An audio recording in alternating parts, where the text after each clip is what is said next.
شهر رمضان الذي أنزل فيه القرآن هدى للناس وبينات من الهدى والفرقان فمن شهد منكم الشهر فليصم ومن كان مريضا أو على سفر فعدة من أيام أخر يريد الله بكم اليسر ولا يريد بكم العسر ولتكملوا العدة ولتكبروا الله على ما هداكم ولعلكم تشكرون।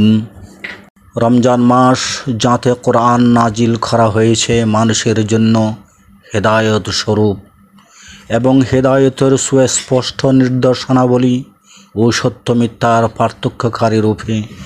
সুতরাং তোমাদের মধ্যে যে এই মাসটিতে উপস্থিত হবে সে যেন তাতে সিয়াম পালন করে, আর যে অসুস্থ হবে অথবা সফরে থাকবে তবে অন্যান্য দিনে সংখ্যা পূরণ করে নেবে।